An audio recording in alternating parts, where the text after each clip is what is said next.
There are videos that were never meant to be found, not because they are fake, but because they are real, too real. Some were recorded by accident, some were captured in moments of pure panic, and others were only discovered after someone disappeared or died. What you're about to see is not just shocking, it is unforgettable. These are real moments caught on camera, moments when everything changed, moments when someone looked death in the face, and the camera kept rolling. You're watching 100K, and this is a deep dive into the most disturbing footage ever recorded. Footage that still haunts the people who found it, and footage that may haunt you too. So take a deep breath, because once we begin, there's no turning back. Let's start with level 1, where a lost GoPro buried underwater for 2 years reveals the final moments of a young man's life, a man who never made it out of the water. In the summer of 2019, a man named Rich Aloha dove into the waters of Foster Falls State Park in Tennessee, searching for treasure. But what he found was something far more powerful than gold. Beneath the muddy floor of a calm lake near the edge of a waterfall, he discovered a small black camera, a GoPro. It was scratched, battered, and soaked in silt, but somehow it was still intact. And inside was a memory card, still working, still full. Rich took it home and opened the footage. What he saw next left him speechless. A young man full of life, smiling into the lens, laughing with friends, floating in the same water where the GoPro had been buried. That man was Richard Ragland. 2 years earlier, in 2017, he had drowned at that exact waterfall, just days before his 23rd birthday. His death had been ruled a tragic accident, a slip beneath the water, a moment too quick to be reversed. His family never recovered the footage from that day, until now. What Rich had found wasn't just a camera, it was a final record of a young man's last moments, moments of joy, of freedom, of sunlight dancing across the water, moments that ended without warning. Rich didn't know Richard, but he remembered the story. Park rangers had told him about a drowning, and now he held the last piece of it. Instead of keeping the footage, Rich searched for the family. He spent hours tracking down contact details. He reached out, and he returned everything. When Richard's parents watched the footage, they cried, not because it showed how he died, but because it showed how he lived. It gave them a glimpse into their son's last day, and it gave them something they had never had: peace. Rich later said he felt he had been guided to that GoPro, that he was meant to find it. And maybe he was right. Sometimes the right story finds the right person, even if it takes years underwater. But not all disturbing footage is found by accident. Some of it is recorded on purpose, even when it's not supposed to be, like the footage captured deep inside Bohemian Grove. Bohemian Grove is a place most people will never see. A 2,700-acre private forest in Monte Rio, California, owned by the Bohemian Club, attended only by the world's most powerful men, presidents, CEOs, royal families, no press, no women, no explanations. For decades, the Grove has been surrounded by conspiracy, claims of secret rituals, pagan symbolism, and even sacrifice. Most people dismiss the stories, but one YouTuber didn't. He called himself Dancer One, and he decided to find out for himself. Using a kayak, he crossed the Russian River and entered the forest. It was off-season, fewer people, less risk. He moved quietly through the trees, filmed every step, and what he found was worse than he imagined. In the heart of the grove stood a statue, a 40-foot owl carved from stone, cold and watching. This owl is the center of the grove's most infamous ritual, the cremation of care. Every July, elite members gather around it, in robes, with fire, with chants. Dancer one didn't know what to believe until he saw it with his own eyes. A group of figures hooded and silent, a boat carrying what looked like a human form covered in cloth, laid before the owl, a mock sacrifice, or something more. But Dancer one never stayed long. The further he went, the more cameras he saw, motion sensors, security guards, drones in the sky. He realized that breaking into the grove wasn't just illegal, it was dangerous. Very dangerous. He escaped, but he came back multiple times, and each time he recorded just a little more, until one day he stopped posting altogether. No one knows what really happens inside Bohemian Grove. The people who do don't talk, and those who try to find out usually disappear from the conversation. Maybe they're silenced, maybe they're just scared. Either way, the truth remains locked behind the trees, guarded by stone, dressed in robes. But some mysteries don't hide behind stone walls. Some scream through the forest. In Michigan's Huron National Forest, a man went hiking with his dog. He strapped a GoPro to the animal's back, hoping to capture some light-hearted footage. What he got was something else entirely. It began as a normal walk.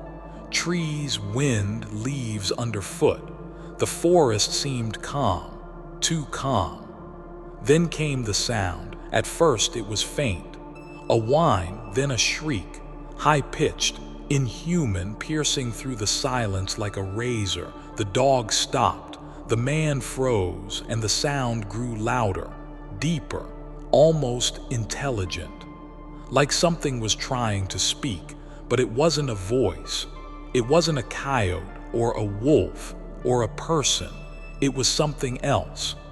When the man posted the footage online, viewers offered a theory. The sound, they said, matched an ancient artifact, the Aztec death whistle, a tool used in rituals. When blown, it makes a scream so terrifying that enemies would panic and flee. It sounds like a person being murdered. The Aztecs used it in war and in sacrifice. So what was it doing in the woods of Michigan? Was someone playing a prank? Was it a hunter or something far older, something watching from the trees? The man never found out. He turned back. He left the forest, and he never returned. That's the thing about disturbing footage. It doesn't always show you a face. Sometimes it just lets you hear the danger. And sometimes that's enough. 3 stories, one lost underwater, one hidden in the forest, and one carried by the wind. Each one recorded, each one real, and each one more terrifying than the last. But this is only the beginning. In level 2, we go beneath the surface, into places time forgot, into the dark, where something still waits.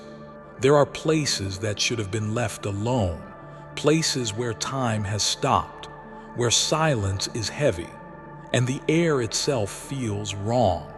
In the heart of Cleveland, Ohio, stood a factory, Westinghouse Electric, a monument to America's industrial power. At its peak, it built the future, lighting systems, machinery, innovation. But in 1979, the machines fell silent, the workers left, and the building began to rot. For over 40 years, it stood abandoned, forgotten, cracked and collapsing, yet still not empty.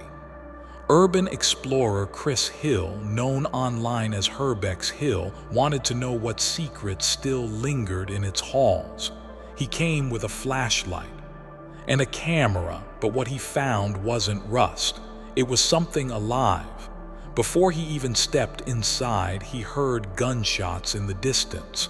Not in a movie, in real life. Welcome to Cleveland. Still, he entered. The upper floors were dead. Steel beams twisted, paint peeled, everything damp and stale. But it was the basement that told a different story. As Chris descended, he noticed something strange. The air was thick, heavy, and full of echoes, footsteps that didn't belong to him, drips that came from nowhere, and then movement. In the darkness, crouched in the corner, was a man, shirtless, still, staring at the wall. He didn't speak, he didn't move. Chris realized the truth. This basement wasn't abandoned, it was home. A hidden camp for the homeless. People who had nowhere else to go. People who lived between the walls of the forgotten. It was unsettling, not because of who was there, but because of how invisible they had become, how easily they could vanish into the dark, and how easily Chris could have become one of them had he made the wrong move. He turned back, but the memory stayed with him, the sound of breathing in the shadows, the knowledge that not all ruins are truly empty. Some just learn to hide the living. But not all forgotten places are man-made. Some are forests, places where the trees remember what we want to forget. In Michigan, a man went hiking again, this time with his dog. He strapped a GoPro to the animal's back, hoping to capture wildlife. He didn't expect to capture something that screamed. The footage was simple at first, leaves crunching, the dog sniffing along the trail, a quiet walk. Then from deep in the woods came a sound, sharp, unnatural, not a bird, not a bear, something else. It echoed once. Then again, the dog froze. The man called out, but there was no answer. Only more screams, like metal scraping bone, like something ancient waking up. When the video was posted online, viewers reacted fast. Some said it matched the sound of an Aztec death whistle, a relic from a civilization that no longer exists, a tool used in human sacrifices, designed to mimic the scream of someone dying. But this wasn't a museum, it was the woods, modern, empty, or so we thought. The man turned back. He didn't try to find the source. He didn't want to, and no one who heard that sound blamed him. But the forest doesn't always let go so easily. Far away, across the ocean in England, another mystery was waiting. This one wasn't in a forest, it was under a floor. A man had just moved into a studio apartment, old building, high ceilings, strange layout. He rented it without seeing it first. The price was too good to be true, and it was. In the middle of the floor was a metal handle, not a trapdoor, not a closet. A hatch, small, hidden, heavy. He opened it, and what he saw didn't belong in any home. Stairs led down into darkness. At the bottom was a room.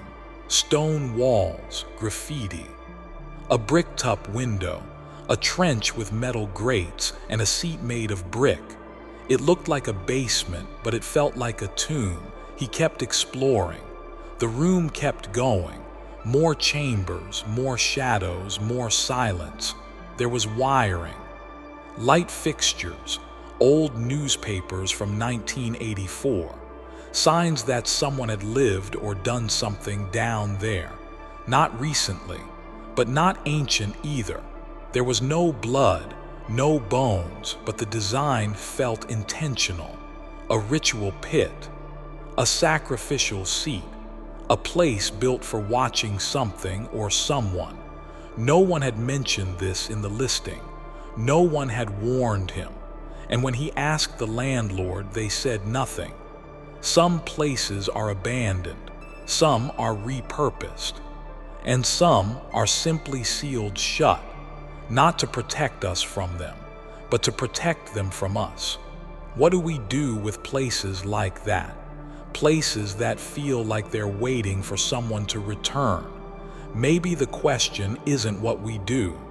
Maybe it's who we become after we see them. These were only three quiet places, three broken stories, but they all share the same silence. The silence that comes when something awful has already happened, and nothing was ever done about it. In level 3, we leave the ruins and step into something worse, something living, something pretending, because what's more dangerous than the haunted? The ones who wear the mask of safety and lie. It was just after midnight, a quiet night in Albuquerque, New Mexico. A police officer was driving home until he saw something strange on the side of the road. A traffic stop. An SUV pulled over, a man standing beside it. But something didn't feel right. The man wasn't wearing a uniform. His car wasn't a police vehicle. No logos, no markings, just a badge on his belt and flashing red-blue lights. The officer pulled over. He approached the so-called cop, asked a few questions, and everything started to fall apart. The man introduced himself as Brendan Wysinski, said he was with the sheriff's office, said he'd been a cop for 3 years. But he had no ID, no radio, no nameplate, and then he broke. "I'm not a cop," he admitted. "I bought the badge online." He was impersonating a police officer, pretending to have power, just to pull people over and see what he could get. He was arrested on the spot, charged, and later sentenced. But here's the terrifying part. No one knows how many people he stopped before he got caught. No one knows what he wanted or what he did. The only thing we know is that he wasn't the only one doing it. Thousands of miles away, another man was playing a different kind of game. A YouTuber named Skylar. He wanted to film a fishing trip, but not just any trip. He chose a spot right next to an active dam. There were warning signs everywhere. 3 sirens meant the dam was about to release water. Stay out of the zone. It was dangerous, but Skylar didn't care. He set up his camera, dropped his line, and started to fish. At first, it was perfect. Fish were biting. The light was golden. He thought it would be his best video ever. Then came the first siren. Then a second. He froze. The water hadn't risen yet, but he knew what was coming. He grabbed his gear, started running across the slippery rocks. The sirens kept wailing. The current began to shift, but there was no third siren, no flood, no water release. It was a false alarm. He had risked his life for nothing, and in the process he injured his leg. Later he admitted it. He had ignored the signs, chased the footage, and almost didn't make it back. But not all close encounters happen on land. Some happen in the water, and sometimes you're not the predator, you're the prey. Off the coast of Norway, a group of tourists boarded a wooden boat. They were searching for orcas, killer whales. Majestic, massive, deadly, At first, there was nothing, just cold wind and open sea. Then movement, one orca, then another, then dozens. The boat was surrounded, the water alive with fins, black and white shapes slicing through the waves. The tourists were frozen. They didn't scream, they didn't speak, they just watched and hoped. Most people think orcas don't attack humans, and usually they don't, but there have been exceptions. A surfer bitten, a boy bumped, a diver dragged underwater. All survived, but only just. And these were trained swimmers, professionals, not tourists in a wooden boat.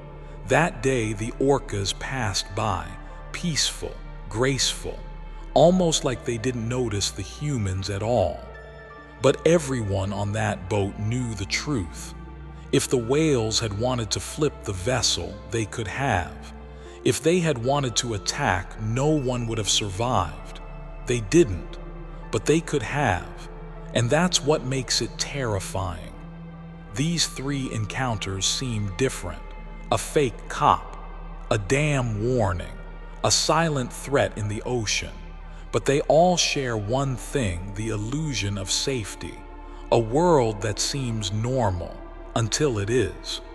And once the danger reveals itself, it's already too late to run. Level 4 doesn't wait in the shadows.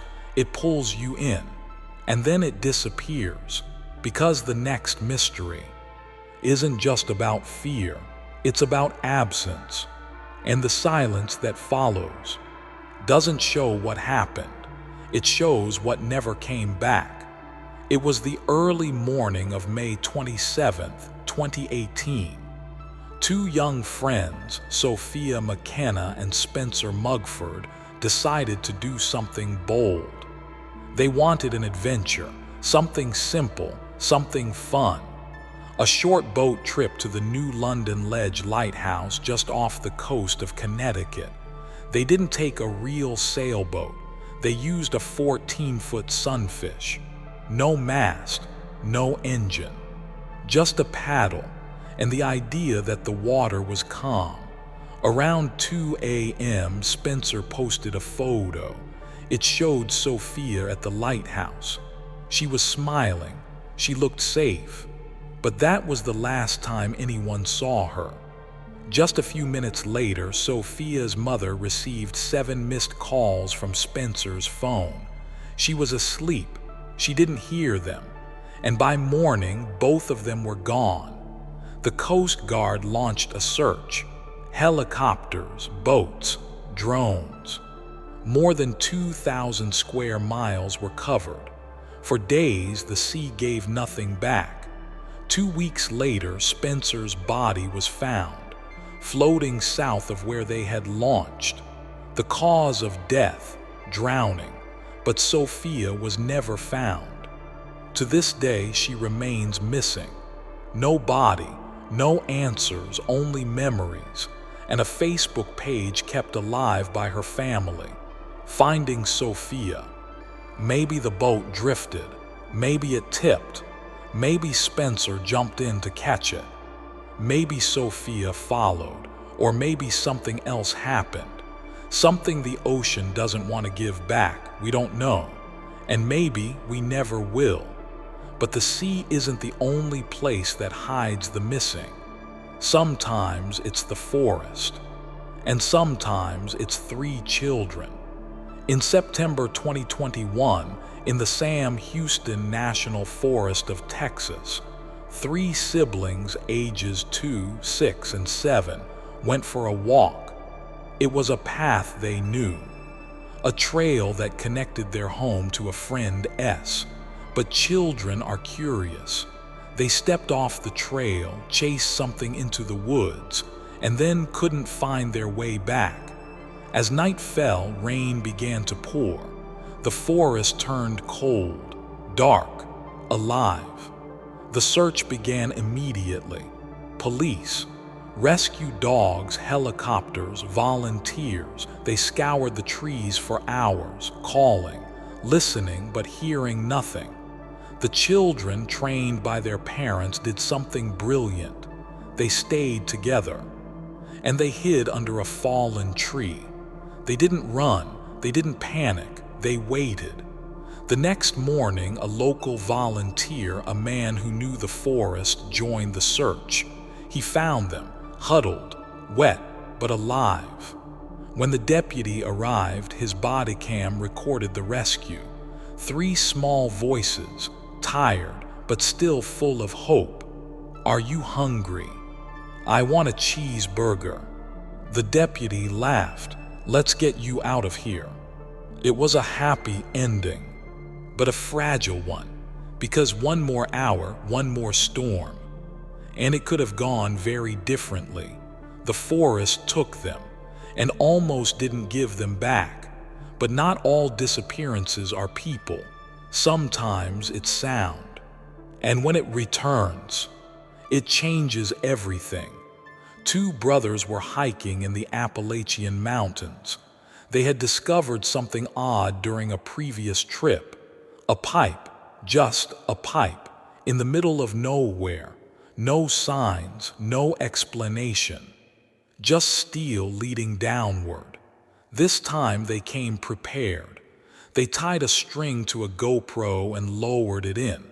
For a long time there was nothing, just the sound of metal. Then it kept going, and going, deeper than it should have, too deep.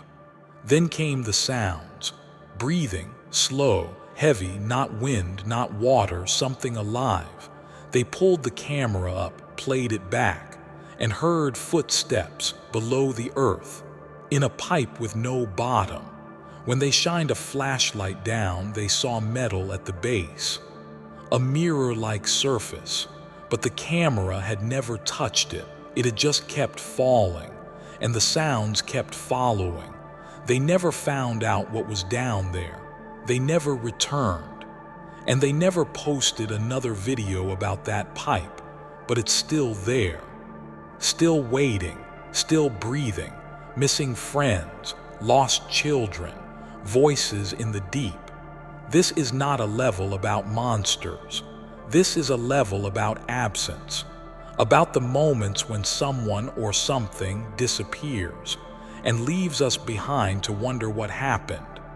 In level 5, we stop wondering, because this time we find what's been left behind. And some of it should have never been found at all.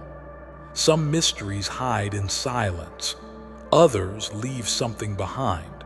A sound, a stain, a warning, or worse, an invitation.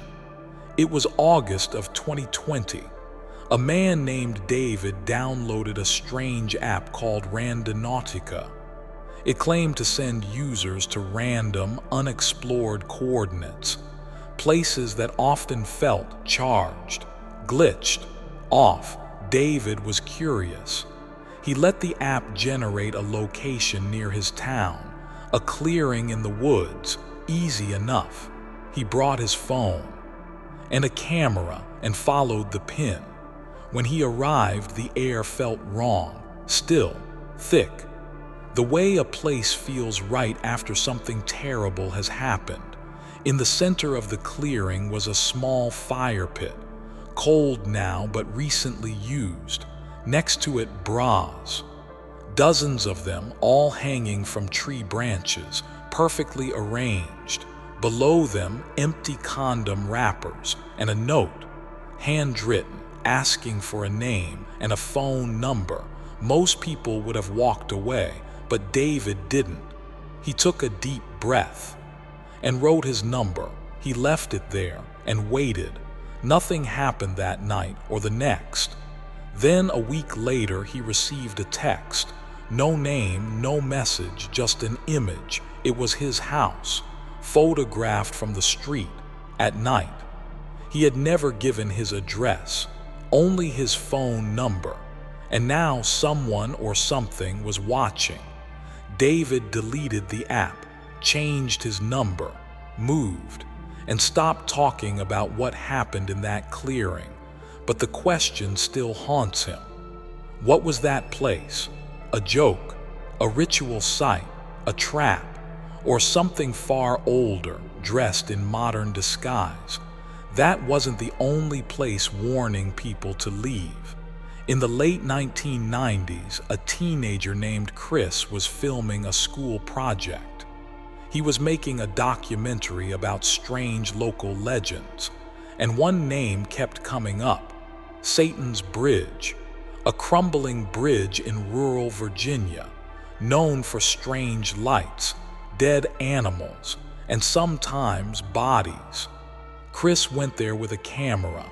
At first, it looked empty, quiet, just a forgotten road over a forgotten creek. Then he started finding bones, dozens of animal carcasses, some clean, some fresh, scattered under the bridge, tossed in trash bags. Left to rot, it could have been hunters or predators. But then he saw the pentagram, 5 stones forming a perfect star, in the center ashes, burnt paper, black candles, and a torn Bible verse.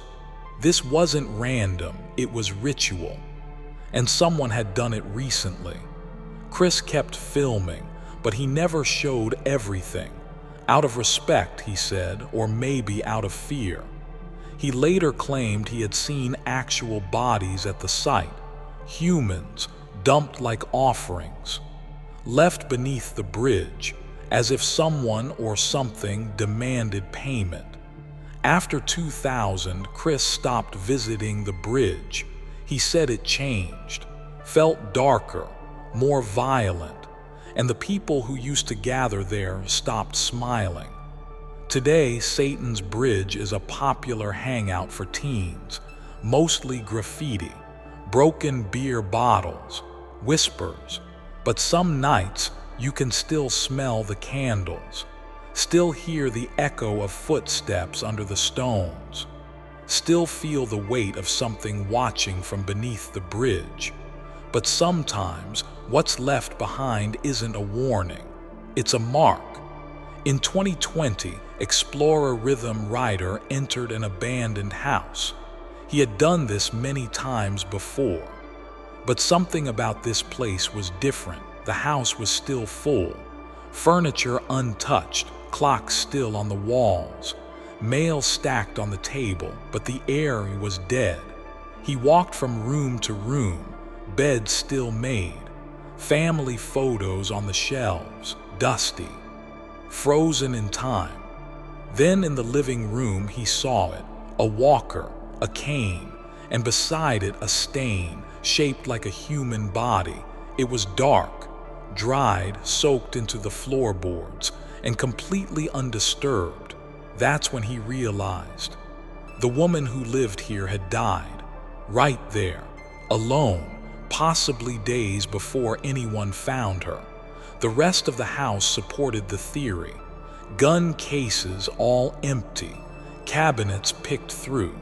It looked like someone had ransacked the home. Maybe after she died, maybe before, maybe she fell, maybe she called for help and no one came. Rhythm Rider stopped filming, sat down, and just breathed. He later said he had never felt closer to death, not because of danger, but because of presence. He had walked into the moment after someone's life ended, and the house had not moved on. A phone number, a burned Bible, a human-shaped stain. Each one is a message, but not in words, in feeling. And what they all say is the same. You were not supposed to be here. And yet we keep looking, keep filming, keep stepping into spaces that try to keep their secrets buried. In level 6, there are no more warnings, only consequences. Because the footage in the next level captures the end, not of a moment, but of a life. Not all footage ends when it should. Some keeps recording, even after the screaming stops, even after the soul is gone. In 2021, a man named Apor Ekhoff posted a video to celebrate his birthday. He turned 57 that day. He sat in a tub of ice, half naked, drinking vodka straight from the bottle. He laughed. He joked. He said, "I am not dead." Then he raised the bottle again. He was famous for doing stunts like this: swimming under frozen lakes, skating on thin ice, testing the edge, always filming, always smiling. A few days later, he went to Jakob's Dam in Norway. He wanted to shoot one more video, one more stunt, one more thrill. He skated across the frozen surface of the lake. He knew the risks, he always did. But this time the ice gave way, and a pour vanished beneath it. Bystanders heard him scream. They called for help. Divers came. They pulled him from the water. He was rushed to the hospital, but it was too late. The cold had claimed him. His last video remains online, but now it feels different. When he says, "I'm not dead," he says it for the last time. But some deaths are not accidents. Some are planned, cold, calculated, and filmed by the killer himself. In 2012, Peter Keller built a bunker, hidden in the forest of Washington State, 20 feet deep, 2 stories tall, complete with power, weapons, and food. He thought the world would end. He wanted to be ready, but Peter didn't plan to go alone. One night he shot his wife, then his teenage daughter, then their pets. He set the house on fire and disappeared. Police searched for days. They followed clues, phone records, computer files. Then they found it, the bunker. Inside, they discovered something worse than weapons. They found his video diary. Peter sat in front of the camera, calm, detached. He spoke about society, about collapse, about mercy. He said he killed his family so they wouldn't suffer. He said he was ready to die too. He said it like it was a shopping list. A few days later, he did. Self-inflicted, alone in the bunker. His final words were on tape. Not panicked, not broken, just done. But even that wasn't the worst. Because some people don't film their own deaths. They film the deaths of others, and they do it with pride. In 2006, a woman named Frances Elaine Campion sat in front of her camera. She ranted about her ex-husband. She blamed him for everything, for the pain, the custody battles, the anger. And then she looked into the lens and said, "God will take care of my children." Hours later, she drowned her 2 daughters, both under the age of 4. She dressed them in pajamas, laid them on the bed, and tried to take her own life. But she failed. Police arrived. The footage was still there, the camera still rolling, her words echoing off the walls. She was arrested, charged with 2 counts of first-degree murder. Her lawyers argued insanity. They pointed to her mental illness, to her history of trauma, but the jury saw the tape. They heard her voice, clear, coherent, deliberate. They found her guilty. She was sentenced to life, no parole for 25 years, but that wouldn't bring the children back. And that footage can never be unseen. We like to believe the camera is neutral, that it simply observes, but the truth is darker. Sometimes the camera records evil, and sometimes it becomes part of it.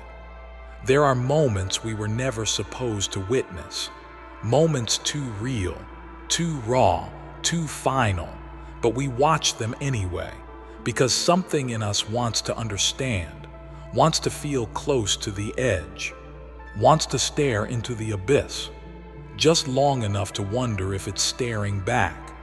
And maybe that's what all these clips have in common, not just death, not just mystery, but reflection.